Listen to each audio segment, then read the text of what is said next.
Okay, welcome everyone. Thanks for joining our CitySwitch Green Your Supply Chain webinar. I'm Emily. I'm the City of Sydney Program Manager for CitySwitch and the National Coordinator. And today is a 90-minute session to support you to green your supply chain. So we're expecting about 90 people to come along today. I can see we've got 20, 22 as people start to join. So I'll give a bit of a quick intro before I hand over to Edge Impact, who'll be running this webinar. But perhaps if you've just joined us, you can drop your name, what business you're representing, and what city you're from into the chat. We'd love to see who has joined us today.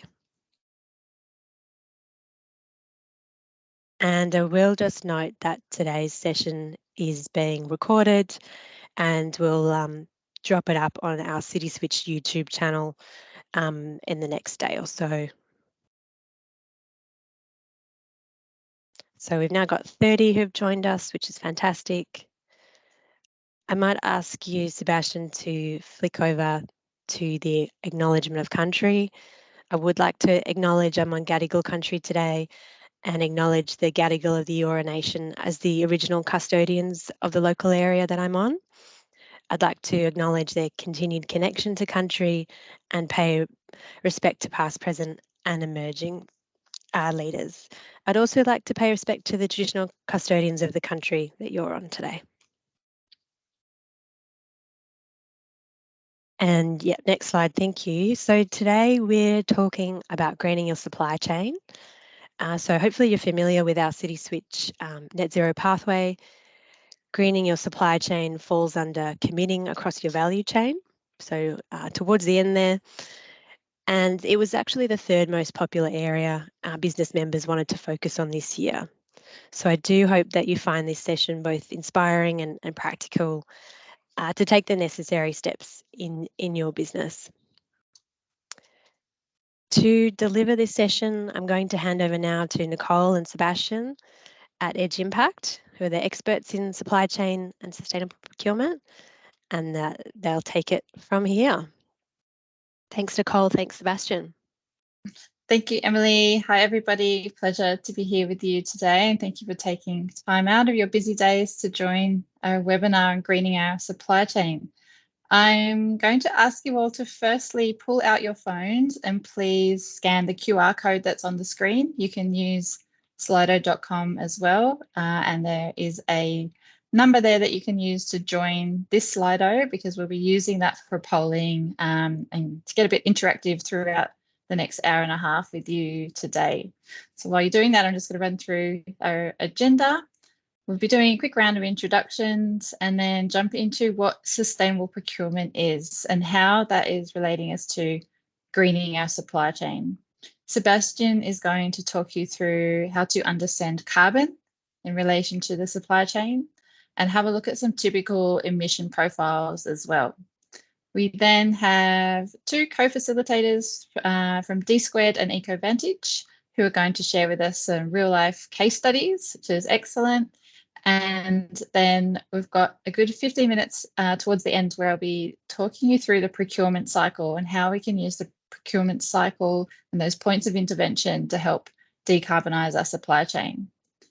We've got some questions at the end of each of the case studies and also at the end of the webinar. So please do use the Q&A function throughout if you have any questions, and please name the facilitator that you'd like to ask the question to, or all of us. And let's get started. So starting off with an intro into who Edge Impact are and why we're facilitating today.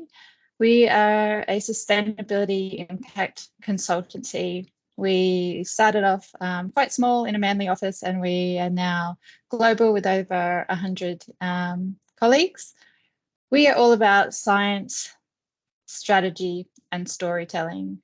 And we use this to help our clients deliver positive global impact. That's what we are all about.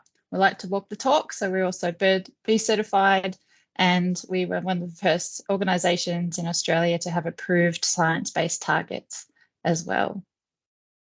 Our services go across the spectrum of sustainability. If you just flick to the next slide. I am in the Sustainable and Ethical Procurement team, and we work very closely with our Carbon and Climate Resilience team, our Circular Economy, Lifecycle and Thinking team, the Built Environment, and we've got teams across the spectrum there from leadership, strategy, and the creative arm as well. And we are joined today by EcoVantage. So EcoVantage help Australian homes and businesses use energy efficiently, produce clean energy and move towards carbon neutrality. Like us, they were established in 2007 and they've now grown to over 70 employees as well. We're also joined by Dsquared, who provide ecologically sustainable design and sustainability advice. They provide cost-effective solutions for a sustainable built environment. So I will facilitate today, and I'm also joined by Sebastian. Sebastian is a senior consultant at Edge in the Sustainable and Ethical Procurement team and works across sectors and clients on sustainable procurement projects. From EcoVantage, we have Tanya. Tanya is the Chief Operating Officer at EcoVantage. Tanya is driven by sustainability and building and nurturing high-performance teams. She specialises in commercial operations, strategic planning, business growth, supplier, and people management. We also have Jacob from Dsquared. He's an associate and specialises in strategic advisory services, including supporting organisations on the net zero emissions journey. So an absolute pleasure to be co-presenting with Tanya and Jacob today. Okay, let's jump into it and hear from you. So using the poll now, you can answer this question. What are the challenges that you are facing with greening your supply chain? So we've got a pretty diverse spectrum of organisations joining us today. I can see we've got Confluence Water Sydney, Soilco, some government departments as well, sustainable screens. So really diverse. Love you to add into the Slido now, jump in there and tell us what are some of the challenges you're facing, which supply chains, which issues, which kind of suppliers, internally, is that capacity building? We want to hear from you so we can get a bit of a feel for who our audience is today. Yeah, so scope 3, no surprises there that scope 3 has come up. That is a big one and a challenge for so many organisations at the moment. Getting that internal support and the internal capacity building. So how do we work with our procurement teams? How do we start partnering procurement and sustainability together? We can touch a bit on that today. Measurement definitely is always in there. We do have a little section that will touch on metrics this at the end of the webinar. Very important and something to think about at the start of any procurement that you're doing. Yeah, road materials, great. Absolutely, this is a big one tied to scope 3 and circular economy. So we've got measurement there, budget and resources, always a big barrier, but hopefully we can talk through some of the ways you can use your existing systems, things that you already have in place to embed sustainability into your organisation. Life cycle analysis, love that. That is a big part of the science that Edge delivers. Really important piece that's part of that analysis and understanding your issues in sustainable procurement. Brilliant. Okay, so let's jump into the next slide and get started. We'll try and touch on some of these challenges throughout the webinar today, but if there's any kind of pressing questions, please do feel free to use the chat function as well, or in the QA. So what is sustainable procurement? You would have heard me say this little phrase here a number of times now already, and we've only been going for 5 minutes. So as you know, actually, I may have introduced everybody but myself, Nicole Thompson from the Sustainable and Ethical Procurement team at Edge. And so everything we do comes back to procurement. As we like to say, all roads lead to procurement. And that's because it can help us achieve either environmental impact, social impact, or most importantly, value for money. So when we talk about sustainable procurement, we're talking about every dollar that we spend and thinking of that spend and the impact that it has. So every dollar we spend, it can have a positive impact, and we know that it does have a negative impact as well. Negative in terms of the human capital that's used in the transportation, in the manufacturing processes of our products and materials, or it might be the emissions cost or the environmental impacts through those manufacturing processes. It might be around opportunities for circular economy. Everything has its own impact and footprint. Sustainable procurement is about trying to understand those impacts and figuring out the opportunities we can have to flip it from negative into positive. So it was really a mindset change in terms of procurement, from moving from, it's not just about what can we get best bang for our buck, where it's how do we get the most out of this financial decision, into framing it around value. So what is the value in what we are procuring?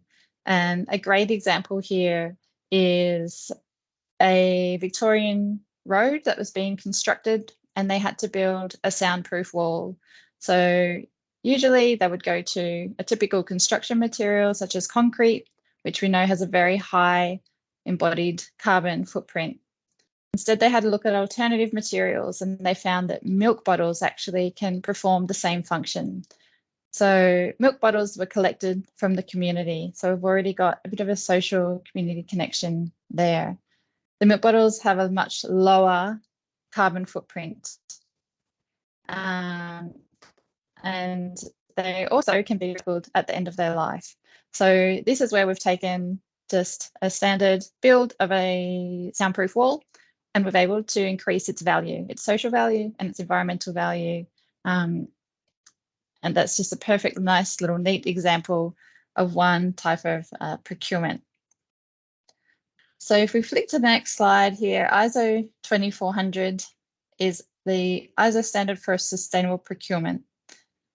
It is guidance-based, so it's not a standard that you can be certified against. It was created to be able to guide businesses in embedding sustainability, environmental and social thinking into the procurement process. It's designed to be very flexible and comprehensive, so it can be used by any organisation of any size in any sector, and it definitely is comprehensive because I've had the pleasure of reading it more than once from front to end. There is so much in there. You can just take one aspect of the procurement cycle and look at the ISO standard, and it gives you guidance on how you can start to consider sustainability. It is global. It was developed over many years by a group of practitioners from multiple countries. We are lucky to have Tanya Harris on our team, who is in the working group in Australia. And so we are big advocates of using ISO 2400 as guidance for organisations on how to do this. We are just going to scratch the surface today. So I do encourage everybody to have a look at the standard or ISO2400.org, which has a lot of case studies and resources available there. Okay, so if we flick to the next slide. I've included this slide to really speak to maturity of an organisation and how sustainable procurement can help all of your organisations, no matter where you are on this spectrum, start to move towards the latter end there of transformation. So I guess traditionally, and a lot of the clients that we've worked with really are in this risk and cost stage of the maturity spectrum. So this is where we're really looking at sustainability because of the risks to business, or through regulatory and compliance, or they've realised that there is some efficiency and cost benefits to be gained as well.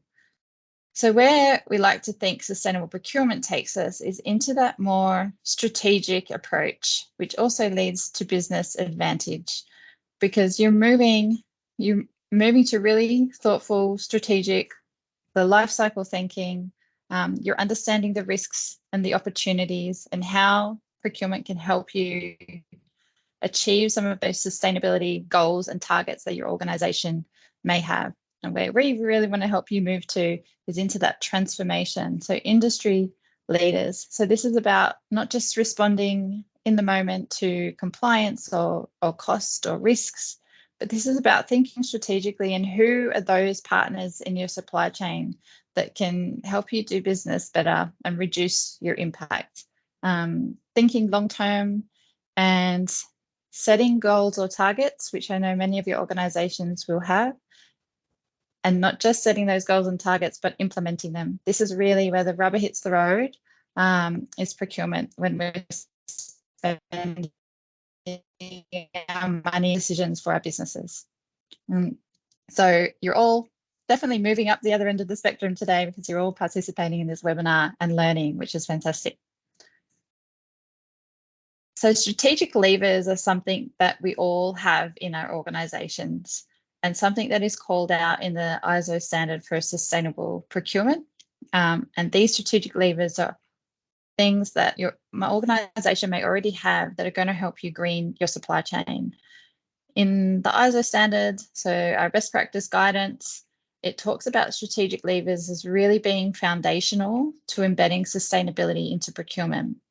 So a couple of these, I'll call them out. A sustainability strategy, that's what's telling us what's most material to your organization. And that's where you may have your executive or your board or your organization committing to those long-term goals and objectives. And that is really, you need that as a start.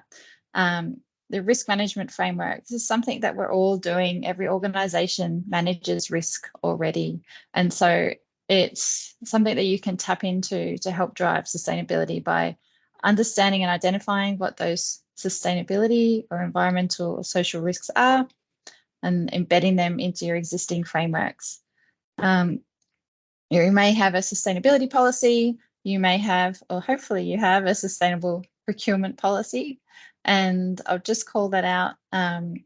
A sustainable procurement policy is preferred over having a procurement policy and a sustainability policy. We can just embed the we don't separate out, but embedded into one policy. And ideally, this is what we're trying to achieve, is that embedding sustainability into procurement rather than it being a bolt-on or an aside. You'll all have a code of conduct or terms of agreements that you use with your suppliers. And this is something, a really simple tool that we can start to use as well to engage suppliers on sustainability. So I'd really encourage you all to have a look internally. What have we got existing already that's setting up those foundations, that's really aligning us on the common goal? Sorry to interrupt you. I'll just let okay. you know that your sound is not great, and I think we missed a little bit of what you've just said as it was quite blurred. So maybe taking the video off could be a good call just to improve the audio. Let's try that. Okay. Hopefully this is that's sounding better. Yeah. All right. Thanks. I'll keep still. And hopefully that helps. If it continues, let me know and I'll take the headset off and try that. Thanks. Okay, so let's jump into the next slide. And I'm going to hand over to Seb to speak to carbon footprints and scope 3 emissions. Thank you, Nicole, and thank you everyone for being here. Well, before we start talking about how to decarbonize or green our supply chain, I think it's very important that everyone knows what carbon is. So I'm going to be give a very high overview of what carbon emissions is and what scope 3 actually means. So if we look at all the activities that we have as a company, there are 3 main areas where we where we decide or we say that we have emissions. Scope 1, which is all our direct emissions, everything that we do in the company, like the facilities and our operations. Then we have scope 2, that's all our indirect emissions, and usually we use it as electricity. So all the electricity that we buy is Scope 2 or indirect, and then we have Scope 3, that's the biggest one, which is everything that's happening in the upstream activities and the downstream activities, from the creation of the goods, the transportation, the business travel, our employees' commute, our assets that we're using, and then in the downstream is what's happening with the products that we use at the end of life, who's using the use of our products. So we have control. We can easily control our Scope 1, and we can easily control our Scope 2 because, well, it's the electricity that we buy. But then the Scope 3, as mentioned by many of you in the slide and the poll that we had, it's very hard to control. So we only have influence, and this is all the direct emissions. And we will try to give you some examples and some ideas of how to start influencing those indirect emissions in the supply chain. So when we talk about embodied carbon is the greenhouse gas emissions associated with the manufacturing, use, and end of life of our products and services. Traditionally, companies have had more focus on reducing operational carbon. So the one in the middle, the use, that's all the initiatives that traditionally have been using. But as the grid decarbonizes, the proportion of embodied carbon becomes more important in the total emissions. So we, in the future, are going to start seeing more and more efforts to reduce embodied carbon throughout the supply chain, because the reduction that we can have in the operations and use, or the Scope 1 and 2, it's being addressed already. So we need to start addressing the bigger picture. This is the carbon management hierarchy, and I'm going to start from the other side. So I'm going to start with offsets. We've heard a lot about offsets, and they are a very controversial topic. And I would just like to say that they are not the solution for greening your supply chain. They are a tool that can be used to support your objectives, but they are a last resort. When thinking about decarbonization, you should start thinking about avoiding. So what options or what products do you really need to have those? Do you really need to buy or procure those things? Do you really need to do that business travel, or can you avoid it? If you cannot avoid it, then you think about reducing. Can we do it with less? Can we do what we usually do, buying less stuff? Then if you cannot, it's like, oh, can we replace it? Instead of buying this product, can we use a product that has lower embodied carbon? If that's not the case, it's sequester. Okay, so we are producing all these emissions. Is there a way of us capturing those emissions and avoiding them to going into the environment? And if that's not the option, then is when offsets help us finalize the last part of our embodied carbon and our emissions. So I'm going to talk a little bit about emissions profiles and decarbonization. So usually, as you can see, between 70 and 90% of an organization emissions come from Scope 3. And they can all be influenced by procurement. So I think that's why we say that sustainable procurement is the best way to start addressing your emissions, because, well, in the case that we put it in the screen, 93% of the scope of the emissions are coming from Scope 3. And those Scope 3 usually come, so they're subdivided.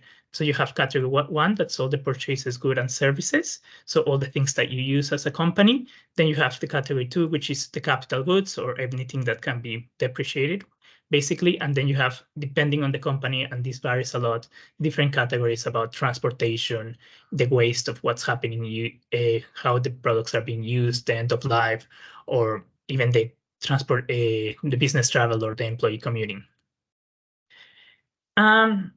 So we did our homework, and we read the type of organizations that were going to join this webinar, and we decided to create emissions profile for firms related to that they were joining, so to make it a little bit more valuable for you. So these are some examples of what a breakdown of Scope 3 of the supply chain could look like for these organizations. It's important to note that emission profiles are different from every organization. Therefore, it's recommended that everyone conducts their own carbon assessment. So, for example, if you look at a law firm, you can see that for them, business travel is a very big a hotspot, and capital goods, it's also a bit bigger. This includes usually a IT or the purchase goods and services includes IT or services or events and catering, while capital goods, computers, cars, or things that can be depreciated. For a real estate sector, in the other hand, you have very big capital goods, you have big downstream list, but you have less employee commuting, for example. So depending on your emission profile from your specific company is the way you have to the way you start prioritizing which areas you are going to handle and you're going to tackle when trying to reduce your scope 3. So with that, if you could all join and answer the questions about what categories are you starting to address to decarbonize your supply chain, and are these categories being selected based on your emissions profile or based on easy apples or easy things to grab, or why are you selecting this? So I'll let you type a little bit and I'll start. Oh, I see it. It's 3 people typing. That's good. And when we're talking about categories, we're talking about the different types of thing that you spend your money on. So that might be marketing or catering. It could be office rent, for example. It might be different services. So just trying to get a feel for what some of those different categories or areas of spend are that you're focusing on for decarbonisation. Great answer, addressing the top emitters as a priority. Yeah, and I see that there's a lot of travel, catering, environmental policy. So I'm assuming that you're putting in the environmental policy the areas or that you're going to start addressing. Print and publishing, I'm assuming for bigger marketing companies, that's a big one. Cleaning products and cleaning products is maybe not necessarily completely for decarbonization, but it's also very important for social issues and social aspects, such as modern slavery. I'll see what else have we said here. Transport, especially air travel. Yes, that's especially for services. If companies or consulting companies, it's one of the biggest emissions. So if you can reduce or avoid that, definitely there's a big impact. Someone's giving evaluation weight of 5 to 10% for environmental criteria. I love that. We'll address that later, but I love that idea. Logistics, very big and important area of emissions. Manufacturing and transport. Thank you everyone for the responses. We'll share these responses as well with you when we share all the slides. I will hand over to Jacob, that's going to talk about a real case study. So Jacob, the floor is yours. Great, thank you very much. And yeah, already had a quick introduction, but Jacob Potter from Dsquared Consulting. We're an ESD and sustainability consultancy, not quite as big as our friends at Edge and EcoVantage, but there's 18 of us working in South Australia, but we work across the country.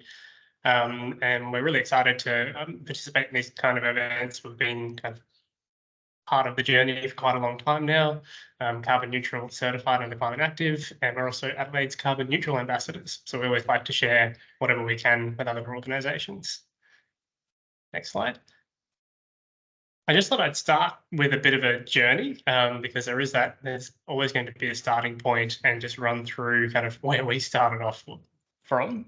So Sebastian will just jump through these slides pretty quickly, but we on the next slide, we started off with, I guess, joining CitySwitch and starting to do neighbours energy reporting back in 2013-14. So that was, I guess, the start of our journey of starting to measure and track everything. We then jumped to Climate Active certification in 2017. We really started looking at our emission sources, but it was still a bit disjointed. We're still doing bits and pieces in different areas. We then expanded out to having ISO 9001 and 14001, so an environmental management system, which really started bringing together all of our kind of environmental as well as some of our kind of quality systems, processes, policies, and everything like that. And then most recently, we became a just label organisation. So this is starting to look at that social and equitable organisation categories. So I just wanted to, I guess, highlight to begin with that we are an ESG and sustainability consultancy, but this has taken us time to do. So it's been a long-term kind of journey, and each year we're trying to improve. Some of the key things, though, as are on the screen, that we're constantly coming back to is looking at our kind of core vision and mission that we're setting for the organisation and making sure that what we're doing in all these different actions is aligned with that vision and mission. But that also starts linking to your supply chain. So really making sure that who you're working with aligns with that as well. So that's been a key thing for us, is constantly coming back to our vision and mission and some of our values that we've set for Dsquared. The other thing is that engaging with staff. You'll be surprised how often you'll find an environmental champion, or whatever you want to call it, that will pick up part of this journey as long as you're engaging properly. So whether it be setting a new procedure or looking at new suppliers and starting to ask some of those questions. So I think that's always a key part. And then obviously we're going to talk about this next, but starting with the largest emission sources and suppliers, but also starting small each year, kind of continuing improving over time and taking small actions. That's just a quick little intro. It's not something you can do immediately, but we're seeing more and more organisations doing everything all at once as well. So I think it's everyone's going to be different. So I thought I'd then start with our emissions inventory for Dsquared.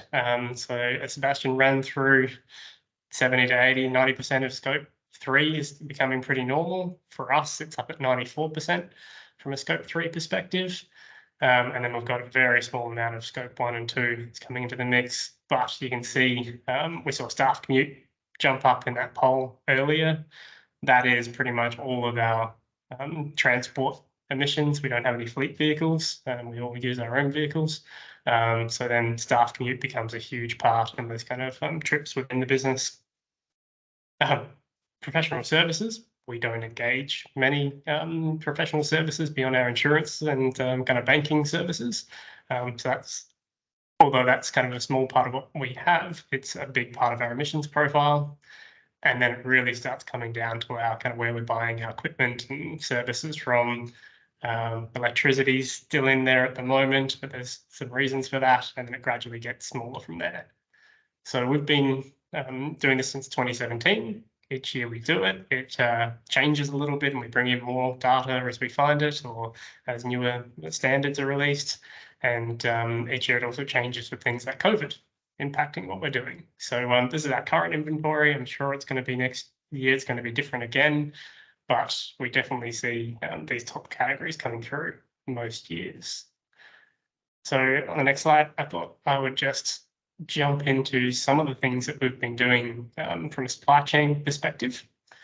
So underneath all those different categories I talked about, from ISO 9001 or 14001, climate active, we've been setting a number of policies.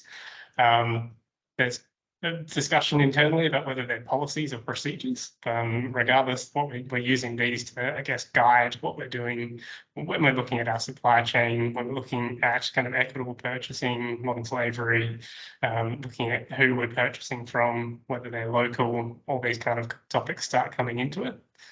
And then we've also implemented some kind of procedures and processes sitting behind that. So things like a waste tracker that lets us see our actual diversion rates. We've got a product and supplier register that lets us see who we're purchasing from, how much we're spending, and whether they have any credentials in place that's kind of aligned with what we're doing. So there's a lot of work in the background. Having said that, we don't have a procurement team. Most of this work is done by team members that kind of put their hand up and wanted to take action. Some of the key things that we're working on in Dsquared are kind of around that pie chart now. So from our kind of main staff commute emission sources, we've moved office and we made sure that we had end-of-trip facilities, lockers, showers and everything like that to make sure staff could commute in a sustainable way. That waste tracking that I mentioned, although it's a small part of our emissions profile, we picked up that our kind of organics, recycling and compostable packaging was a bit part of our waste emissions. And we recently engaged EcoCaddy, which is a electric bike organic waste collection service. All of our organics are being collected now. We worked with our cleaning provider. So we've gone and put a green cleaning policy in place. And we've basically, when we went out to secure a new cleaner, they had to agree to reducing the amount of chemicals they're using, reducing waste as part of the service. And also we mandated some product certifications that we wanted for some of their materials that they're procuring. We've done the LED lighting and energy a little bit separate to scope 3. We've made a interesting choice from a electricity perspective. So although this is more your retailer side, we have previously gone with a green power option, but we've also looked at things like the Greenpeace Green Retailer Guide and looking for those that are kind of making meaningful action for renewable energy investment and that are local South Australian options. So we've used that kind of approach there. And we've also put a new process in place around our IT equipment. So we've been refurbishing and repairing our IT laptops, computers, everything like that to extend life and reduce our IT equipment emissions. So that's, I guess, from an operational perspective, we've had a really big focus on looking at where we can make an impact. And the other thing I wanted to touch on very briefly, well, hopefully a little bit more, is around we've moved office. Now, this has brought, we haven't done the emissions profile yet, but we have a new, I guess, challenge in that our scope 3 emissions are going to go up quite a lot from our furniture, from the new equipment, from the fit out and everything we've been doing when we moved office. So we made a really conscious effort to reduce the supply chain impacts as well. So from the very beginning, from the old office, we went through and collated all of the equipment and furniture that we had, confirm which was, and tried to move as much as possible across that we wanted to keep. And then we had a bit of a giveaway or a gifting process where we made sure that all the furniture and all the materials that we weren't taking went to a new home. So that was step 1. Step 2 was going through with the Egan's Wise office furniture program. So for new furniture in the office fit out, we purchased secondhand, pre-loved, kind of recycled office products, tables, chairs, everything like that as part of the office fit out. So we're not purchasing new. For carpets, we sourced aged or excess leftover stock that was basically bound for landfill to stop that waste from happening. And we set new product kind of material and product certification requirements when we did buy new equipment. And finally, we went with a builder that was on the journey in the same kind of way. So Shape, who's now carbon neutral certified, are going through the same journey. So we have basically worked with them and they've helped us as part of the fit out. And ultimately, that's all going into a Green Star interiors rating. So I just wanted, that's, I guess, a quick fly through of our key initiatives, trying to keep it to 10 minutes. But I think, I guess, the key thing that we've had come out of all of this is, well, one of the key challenges is a lot of the initiatives that we've done aren't necessarily recognised within certification schemes as easily. So when we're talking about kind of purchasing reused equipment or extending the life of equipment, it's not quite as easy to quantify that unless you're spending a lot of time in the data and coming up with a full kind of internal analysis. And that's another thing to touch on, is that the challenge is where, I guess, ESD consultants, we've done a full life cycle assessment on our office fit out. Most organisations can't do that internally, so there's a lot of resourcing that needs to happen. But I think the opportunity is really finding suppliers and asking the question of your suppliers early on and making sure they're aligned with what you're trying to achieve within your operations. Hopefully that was a good summary of some of the things we've been doing in our supply chain. It's early days, so we'll continue working with our suppliers. And there are challenges that we face, even though we're experts in the field. So keen for any questions or clarifications. Thank you, Jacob. You have done a lot. This is fantastic. So much, actually. We don't have any questions for you in the Q&A or the chat as yet, but I have lots of questions. So I'd love to know how you came about, because you spoke about how you need to engage with those suppliers. So that's where the change needs to happen. So SHAPE, for example, what was the process in finding them as a partner to do this in terms of your fit out of the new building? Yeah, so this is something we did on our fit out, but we're also doing on a lot of our built environment projects. So we went to 3 builders as part of the process and getting our fit out kind of work. We had some key questions that we asked the organisations around whether they'd made commitments, whether it be science-based targets, climate active, carbon neutral, whether they had any sustainability initiatives that we're already doing as part of their services. And quite often got some interesting feedback from the organisations in that space. And I guess really making it clear what our expectations were when we went to that process. So we had our climate active, we had Green Star, we had all of those kind of initiatives in place, so that we made it clear what we expected. But then we also had a set of specifications that they had to follow. So ultimately we then said, and this is the reporting requirements, this is the data we need, and these are the product certifications we want. And that's all gone into our life cycle assessment. Brilliant. This is key procurement mechanisms that I'm hearing, which we love. So it's supplier engagement, setting expectations, you're evaluating on those, and then that's obviously followed through in the contract. So brilliant. And question on tactics on employee commuting, I just saw pop up in chat. That's a really interesting question. So 3 years ago, staff commuting was much smaller. We hired some new staff. They may have personal vehicles they drive to work in every day. So we're currently workshopping that with the team and looking for opportunities, whether it be as part of providing subsidies to help public transport uptake, or looking for commute options where people live near each other, whether they can car share. End of trip's been a big one. So we've had a couple of people now say, yep, they're going to be riding to work more often. But then we're also looking at whether there's any ways of using kind of financial levers to provide some subsidies for people to move to hybrid or electric vehicles. That's a big discussion because there's a lot to happen there. And we've got another question in there around gardening space, garden space initiative. So green space, or is there anything that you're looking there? We are a little bit limited in our office in that we are in the middle of the city in a heritage building. So we picked a heritage building which doesn't actually have any external space, but that's something that we are actively working on with our built environment projects. I'm not sure if you've looked at the Green Star nature credits, but there is some good guidance there on some of the things you can do from a stewardship perspective and ways of embedding, I guess, increased biodiversity, landscaping, everything like that within projects.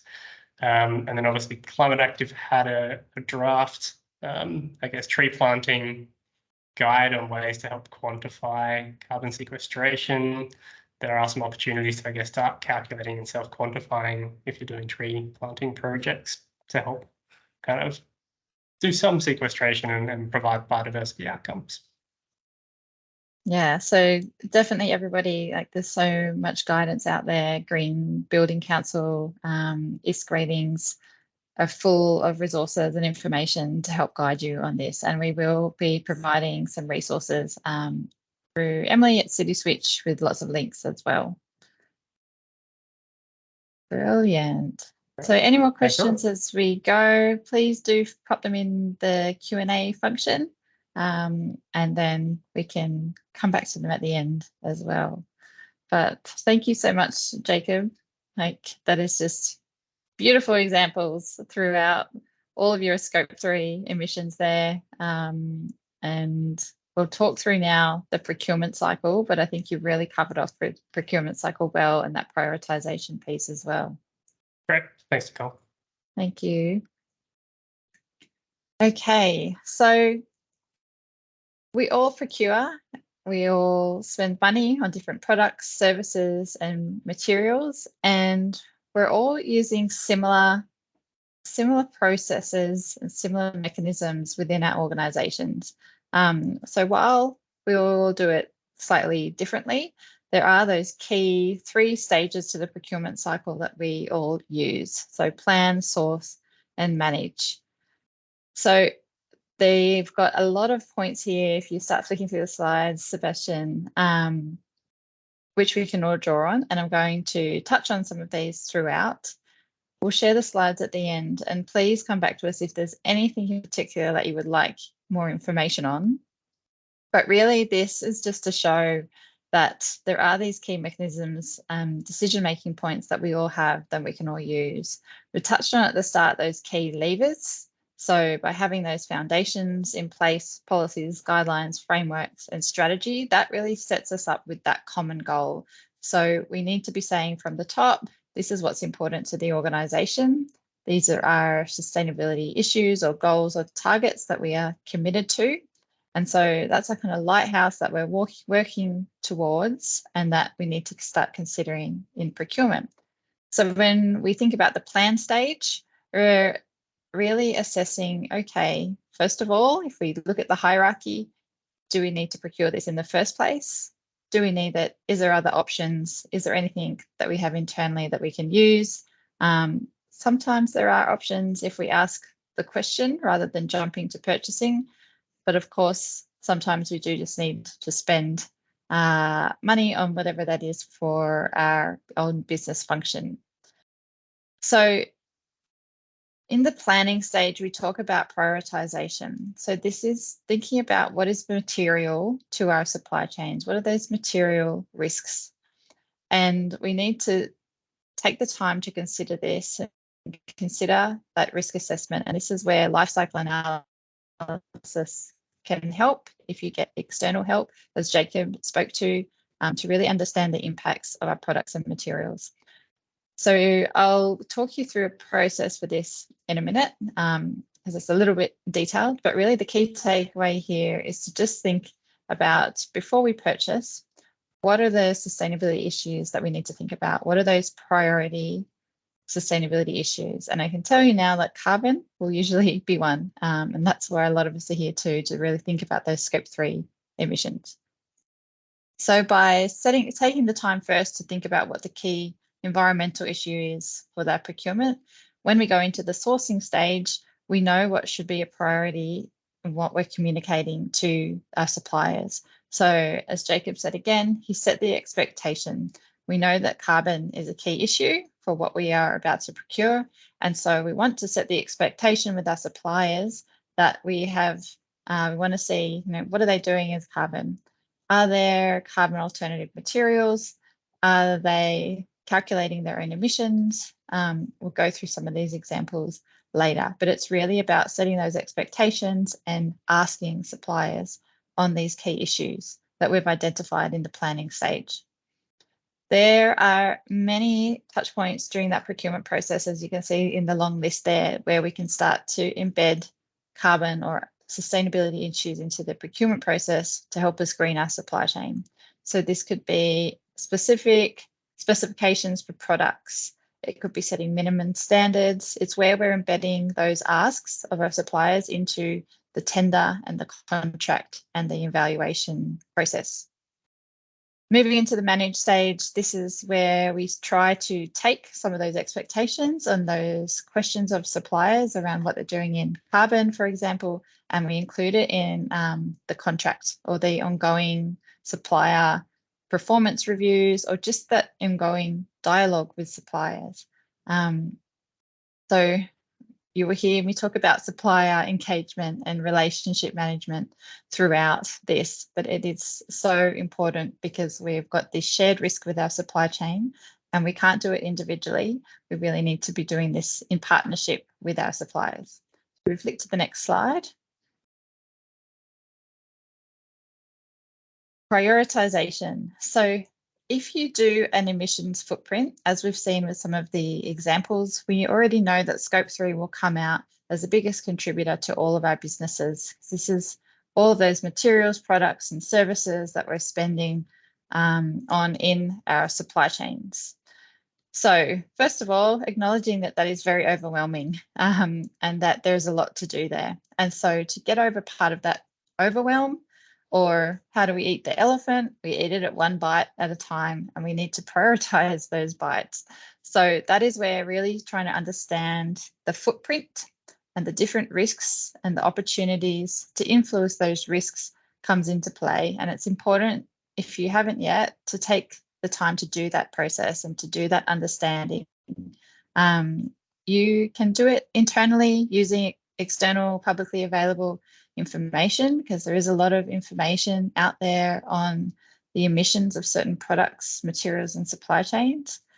Or you can engage expert help, either life cycle analysis consultants or carbon calculation consultants out there to help you as well. There's also lots of free online tools that can help you calculate your emissions, which we can link to in the resources as well. So the idea around prioritization, it helps us set those key, clear objectives that we can communicate to suppliers, helps us understand our risk that needs to be managed. And by doing that upfront prioritization, it then helps us know which suppliers we need to engage, which types of clauses or technical criteria we need to include in tenders. It informs how we're going to evaluate, and then that then informs our contract obligations. So this is why it's important to do that upfront prioritization, because it will feed into the rest of the procurement. So if we flick to the next slide, this goes into a little bit more detail on how we can do this.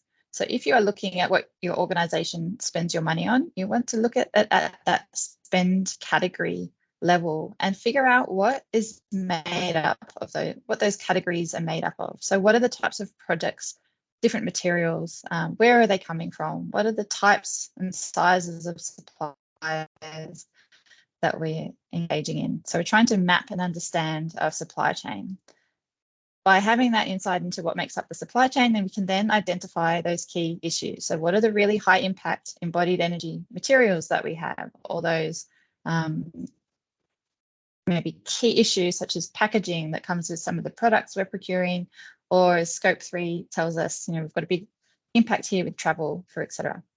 So this is where the prioritization comes in. It helps us figure out what shall we tackle first. And we want to be thinking about some of the quick wins to get wins on the board, but we also want to be thinking in the strategic sense. So where do we really need to focus our energies to have the most impact?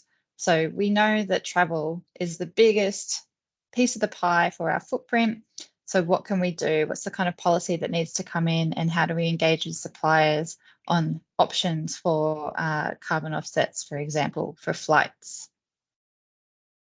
Okay, so we'll flick through to the next slide, and I will check the chat.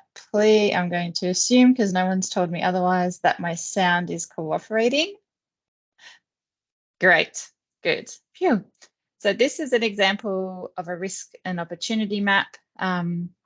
This is probably on the more complex end of the scale, but it just gives an idea of what prioritization can look like. So this is an example of looking at a construction project, but it could be done to any list of materials or any list of products or categories. So it's taking an organizational spend and having a look at those different issues in terms of a heat map for each type of product or service or spend category. And so what it does is allows us to focus in on the highest risk. So we can prioritize those of the darker red or the darker green, because that's where our risks and opportunities lie. And this is something, again, you can get help with externally, or you can do this using publicly available information as well. So flicking on, I mentioned that I would talk about supplier engagement. I cannot stress enough how important it is to engage your supply chain. So we can't do this alone, and we need to partner with our suppliers because there is shared risk in our supply chain. And you may be surprised when you ask suppliers these questions of the things that they are already doing, but you need to ask the question first. Part of the prioritization process and that planning stage of the procurement cycle is intended because it means that we can give our suppliers signals or let them know our expectations in advance so they actually have time to respond. So rather than sending out, say, a tender or a quotation, give them warning and have conversations with suppliers, because you can discover the types of things are changing all the time in terms of sustainability and carbon. So you can find out what's happening in that particular market, and that can then help inform the questions that you ask or the type of procurement of products that you're requesting from the supply chain. This is really around encouraging that transparency and accountability, which takes time, and it also takes trust. And that is why those relationships with suppliers are very important. If you are trying to calculate Scope 3 emissions, you will be needing to ask for data from your suppliers. And to encourage suppliers to share that data with you, again, there needs to be that trust. So opening up that dialogue, letting them know you're there to support, you're in this together, setting expectations within a time frame. Giving them more time definitely allows for that innovation, and it allows for those conversations to really discover these shared opportunities. Click on to the next slide. Okay, so we're moving into the source stage of our procurement cycle. This is really where the rubber hits the road. So supplier criteria and requirements in tenders, but this can also be in request for quotations, or it can simply be, requirements that you're asking verbally with suppliers when you're engaging and doing that product or service research. So we've gone through a prioritization process. We know what those big impacts are for certain spend categories. And then that is then guiding that decision making during the procurement. So we want to focus on carbon, for example, let's say we're going out and purchasing some merchandise, some marketing merchandise, and we want to understand what materials those products are made from. And we will know that certain materials have a higher embodied emissions than others. So that's an example of how we can include certain requirements when we're asking of suppliers, and ask them to tell us, what's the composition? What are the materials? Where are they sourced from? And are there any alternatives? Are you using any recycled content, for example? So by including specific requirements in the tender or quotation process, it's helping us achieve those organizational objectives in our strategies. It's telling us whether or not we can have a positive impact, and starting to reduce the risk of our procurement. Next slide. If we are thinking about RFQ, like requests for quotations or tenders, a way of doing this is either through minimum or mandatory types of requirements, or if we don't think the suppliers are there yet, we can make them optional or desirable. So if we let's take an example of, we want to request 50% recycled material or compostable material for a specific product. So we can either set that as a minimum or a mandatory requirement. So what we're doing is we're saying, we will not do business with you if you do not have 50% recyclable content in your product. And that's a very clear, simple way of evaluating, yes or no, you're in or you're out. And note here that it is very important to include how you're going to evaluate those requirements as part of that process. And that's part of that supplier engagement and communication again. Let them know the requirements and what the expectation is, how you're going to evaluate them. So if we think that maybe the market just isn't there yet, but we want to still indicate that this is important for us, then we can make it perhaps an optional or desirable requirement. So this is where we're saying, if you as a supplier are able to show how you're contributing recycled content in your products, you're going to be preferenced and you'll be scored higher in the evaluation process. So it's setting the bar, it's setting the expectation, and it's creating an incentive for our suppliers to meet us there, either with recycled content or carbon neutral products, for example, certified products, all of things that suppliers can do depending on the certain category.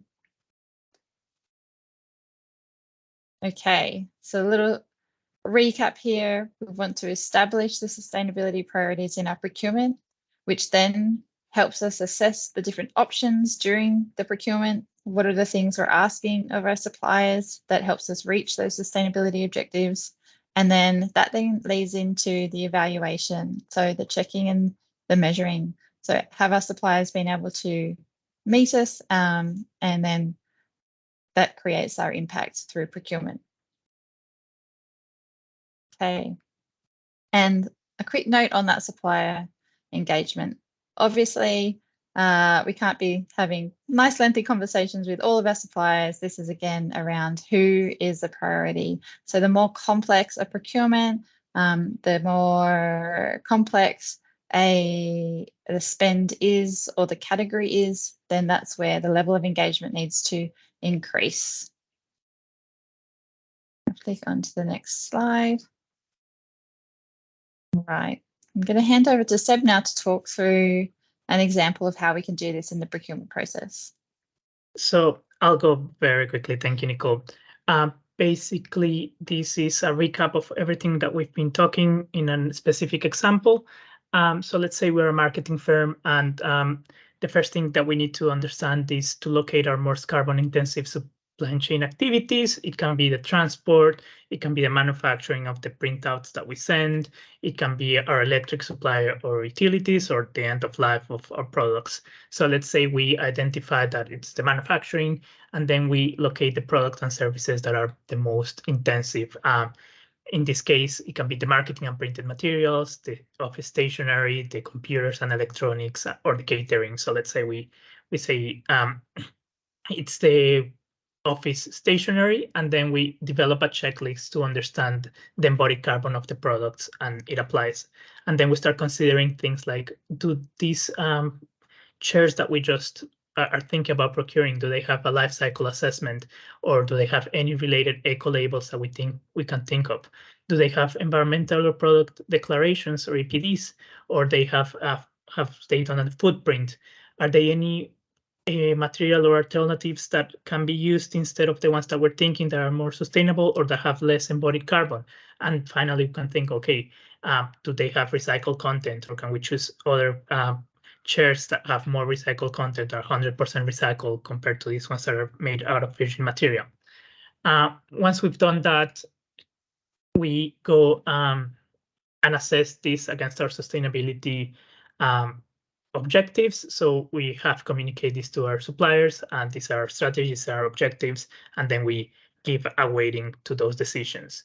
Then we develop and communicate changes in the tender. So we put and request information in the tender, like, okay, we really require this to have at least 50% recycled material, and if it has more, you have a higher weighting, or if it has less, you will not be able to do business with us.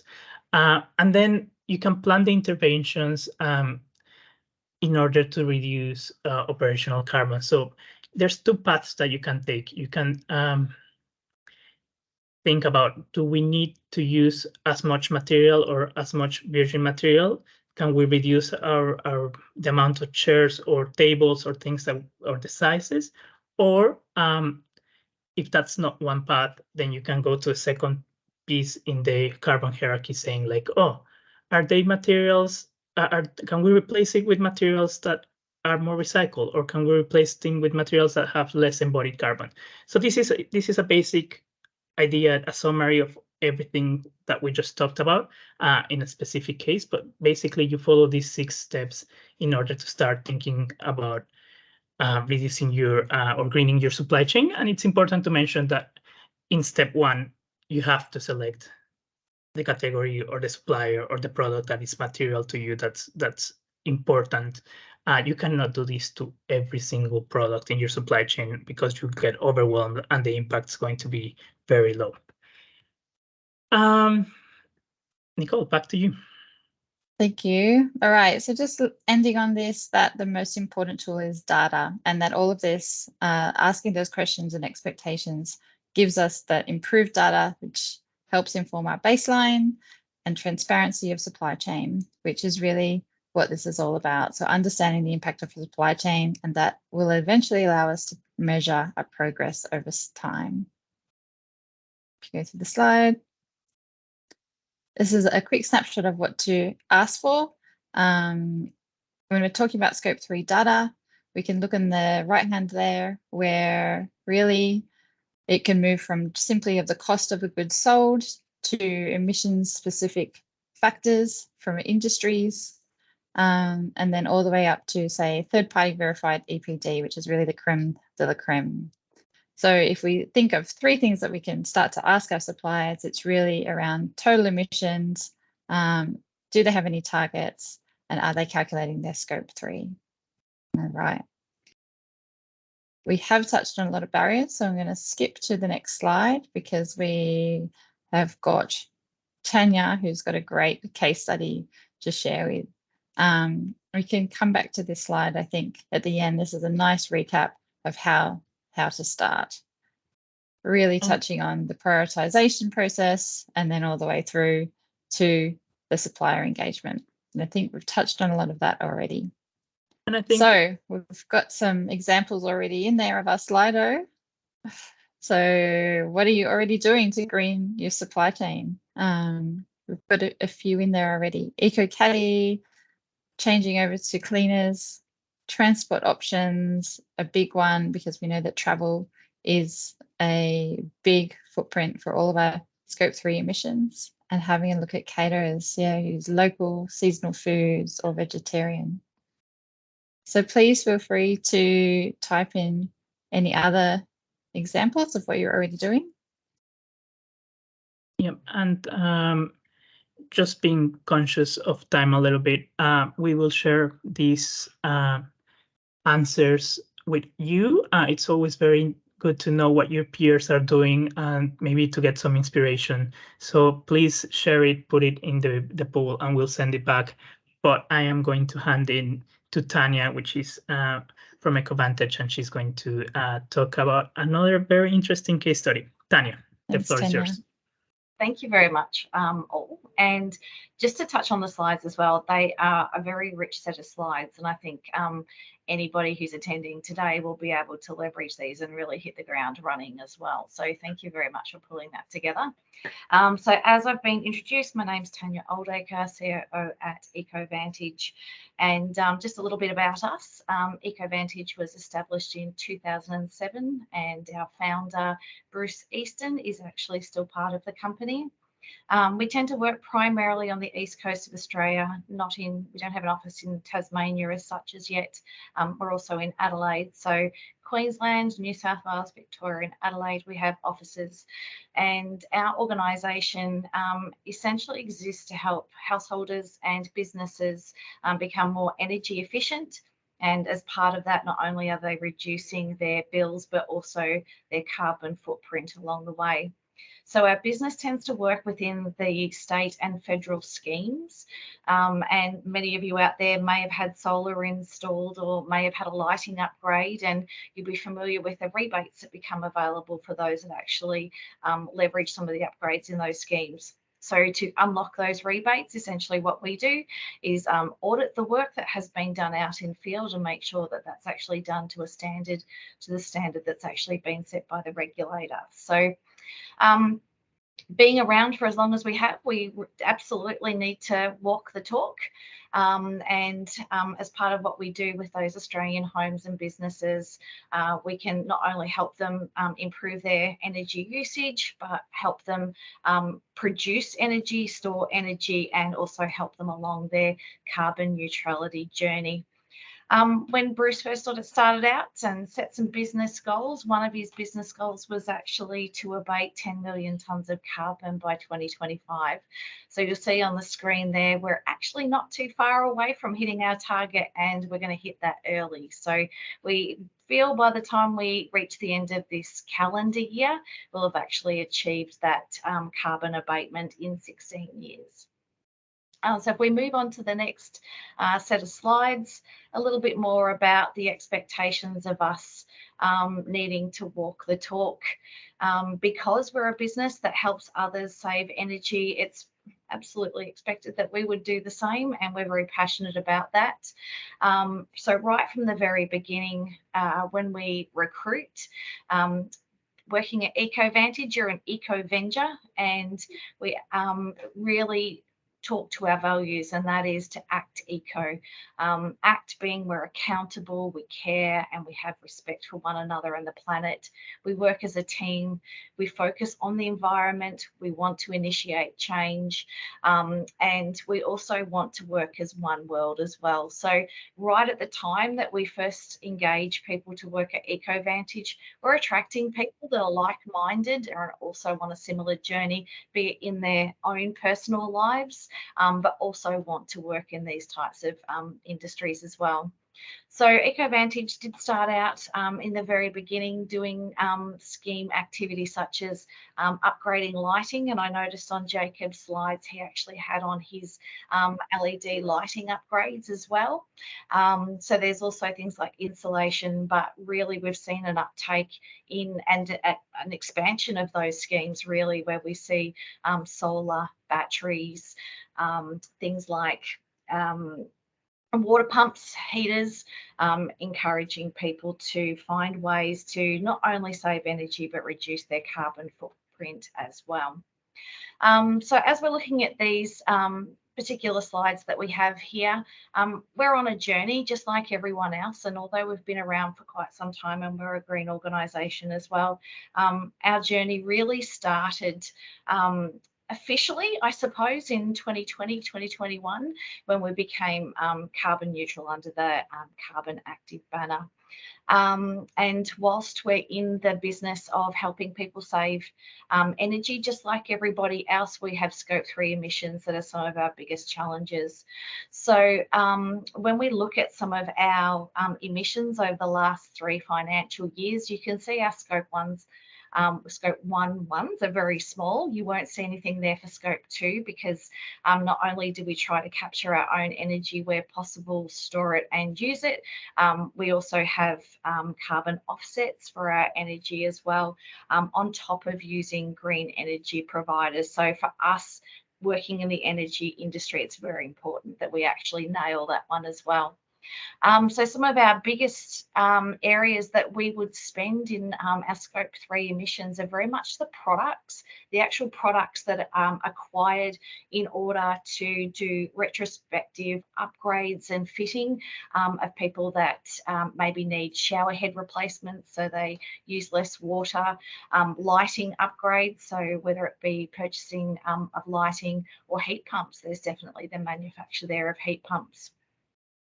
If we'd like to move over to the next set of slides as well, here's just another example of our total emissions, and very similar to what Jacob presented earlier on. And as you can see, any of our Scope 1 ones are very quite small, and our biggest area that we actually do tend to find our spend is very much around the manufacturing space. So the products that we use as part of these energy upgrades, the products must be approved by a state or federal government to make sure that they're worthy within the schemes. And whilst Australia does have some rich manufacturing still, there are a number of products that we do need to procure from overseas as well. So the biggest area for us to actually focus on is the manufacturing materials and the transportation of those. Things like our heat pumps, for instance, will actually procure them directly from the manufacturer. We can then purchase those in bulk, but of course it's fabricated metal that then does need to be shipped not only from the state or the country of origin, but over to Australia and then inland as well. We do try to make the best of what we do with our transportation, and that is if we have installers that are going to site, instead of us shipping the product and then the installers turning up, often the installers will come and pick up a number of heat pumps at the start of the week to then take them with them and do those installations as they go. Our lighting, one of our biggest suppliers, Emerald Planet, they actually manufacture what they can on in Australia, and they're also very focused on sustainability and energy efficiency. So we do try and work with those that do put their best foot forward, but as we've learned throughout today's session, it can be very difficult, especially when people are on different journeys as well. So as we move over to the next slide, some of the areas that we've looked at from a procurement perspective, again, like Jacob's business, we don't have a procurement team as such. It starts from the onset, somebody who is onboarded at EcoVantage, what are their roles and responsibilities, and sometimes if that's procurement, we actually talk to them around our responsibilities as our organisation works within the schemes. We do have policies and procedures, but as our organisation has grown really rapidly in a 3-year period, some of our documentation starting to lag a little bit there, so we do need to lift that up to some more up-to-date standards. But again, as I touched on earlier, we have our energy provided by green power, and we offset any of our emissions throughout the year. We're long-term supporters of Who Gives a Crap, which I think we might have somebody that's joined the call today. We use organisations such as Returner and Zero Co for some of our cleaning products as well. We purchase our milk from local farms, and we have them delivered in glass bottles that are recycled. So as we have our next lot of milk delivered, we return our clean containers ready to be reused. Again, as somebody else had mentioned in one of the chats, our office groceries we purchase from a local grocer. We purchase seasonal products as well to make sure that we're taking advantage of what is available and in season, and we absolutely look at what's organic as well.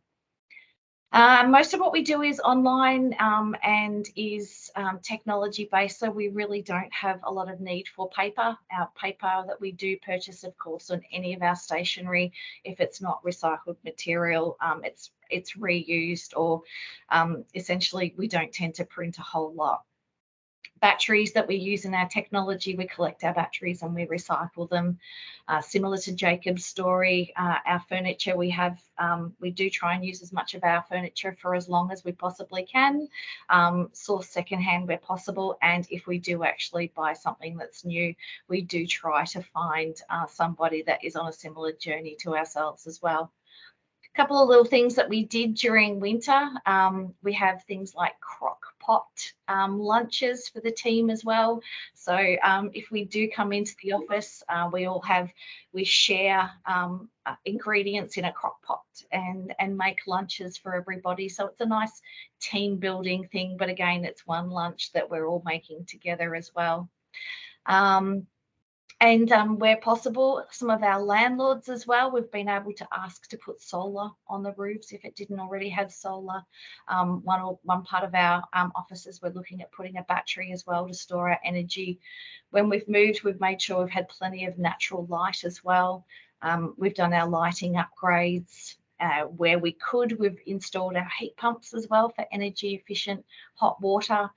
And our office choice has been very deliberate around making sure that we're near public transport as well, to make sure that if those of us that don't ride bikes, I'm one of them, I actually live in Ballarat, which is a fair way from our local office, where can we use public transport to make sure that we're not in individual cars where possible to get to and from work.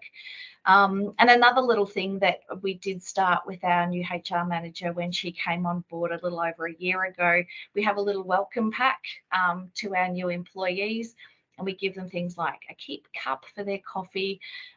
Their water bottles are made from sugar cane, a little pack that's made of recyclable materials as well. It's a gift to say thank you for choosing us, and here's some of the supplies that you'll need throughout the time that you're working with us, and it will help you to also reduce the amount of disposable waste that you might collect over that time. Fortunately, where we are here at the moment as well, we've been able to put a little composting system in as well, which is great. Some of the things that we do around decarbonisation, with some of the packaging, with the manufactured goods that we bring in, we've been able to influence industry around using less of the polystyrene and instead using cardboard where possible. Shrink wrap and tension leads are things that we still need, primarily because the distance and the weight of some of the products that we have. But we have done our best to reduce the amount of packaging that our products come in and recycle the packaging at the end of an upgrade. As part of the schemes, essentially all of the schemes require anything that has been removed from a household as part of that upgrading does actually need to be recycled, and we need to show evidence of that as well. So that's generally a positive against some of the downside of what we can't avoid, and that is the manufacturer side. We do try and limit our flights where possible. We do a lot of this stuff via video conferencing. The fleet cars that we do have very few fleet cars, but we do have people that are on the roads helping our businesses that we work with understand how they can become more energy efficient. So we have electric vehicles, and where possible, we encourage electric chargers to be installed where there is solar on some of the properties as well. So we do try and influence where we can, where we are currently operating.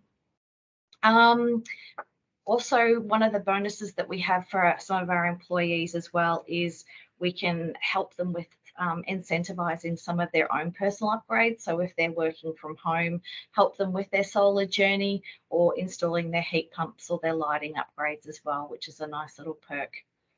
Some of our clients that we have helped along their journey as well, we also procure from. So potentially you might procure from some of these people as well. So some of the people that we're seeing on here, we've got Border Express. So they do a lot of transportation around the country. They've recently invested in their lighting upgrades to use less energy. They've put solar on their roofs, and they've also got electric car chargers for their fleet vehicles that could be electrified. Big Four caravan parks, not only have they upgraded their lighting, they've put heat pumps in to make more efficient energy usage of their hot water heating, solar panels, and also capturing some of that excess energy to use later on in the evenings. Roband, Australian manufacturer and supplier of catering equipment. They've recently done an upgrade of their lighting at the manufacturing and storage site, as well as putting on solar to power their facilities. And My Car, also known as, or formerly known as Kmart Tire and Auto, they've upgraded their lighting for their facilities and also their offices, and supporting their customers who have gone to EV chargers or EV cars, put some EV chargers in there as well, just to help power up while they're having their service. So you might recognise somebody in there and know that they're actually on that journey as well. And if we can move over to that next slide, when it comes to purchasing, of course, we do have policies and procedures in place, but again, we do instill that as part of our business in what we do. So we think about energy consumption and of course the greenhouse gas emissions. We always think about how we can reduce, reuse, recycle before we actually purchase something new. And reduction of hazardous substances as well, packaging and end-of-life reusing where possible as well.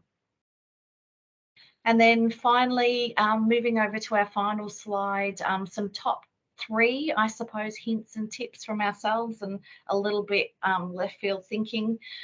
Just take that little bit of extra time to do some research, as we've learnt today, around what you want to procure. and then make that list of preferred go-to suppliers. So that little bit of time that you do invest up front, if you've got them on hand, of course, you'll have them available later on down the track. What we tend to like to see as well is the use of platforms, of like social media platforms that actually advertise businesses that are actually on this journey themselves. So go looking for them and like them and follow them, and often you'll find they'll have like little 1-minute articles to read, or they'll promote something that they've done actively in their community, which then helps you to find out who's greenwashing and who really isn't, and that can also help you as well make some of those decisions. And then finally, what can you do as a collective? So we mentioned as an industry movement, we encouraged the packaging of our products to change, but maybe you're part of a building or a corporation. If they don't have solar already installed, maybe their collection and storage of energy for later on. Check out the lighting. Maybe there's a need to upgrade the lighting, or maybe you're part of a like-minded community as well, whether it's in your workplace neighbourhood or whether it's in your own local neighbourhood. What can you do together to actually make a change as part of a collective? And there's also that learning that you'll learn from one another about one another's journeys as well. So I hope that's a little bit of extra information that can help you all on your journey. Thank you so much, Tanya. Awesome for you to mention greenwashing. We have run a whole webinar just on greenwashing itself. Really important. That's part of that evaluation process. Like check the credentials, check the information that suppliers are providing. But love the top 3 tips there, especially as you're ending on doing this together. So important. It is way too late for us to be doing this alone. Got to form those partnerships and look further into our communities. So we haven't had any questions come through that I can see, but I would love to ask you a question before I hand back over to Emily to wrap up. Thinking about those challenges, time, resources, as we know, you have done quite a lot in your organisation. So I'd love to hear a little bit about how you've managed that internally, maybe what was some of those drivers that help you get moving to action and implementation.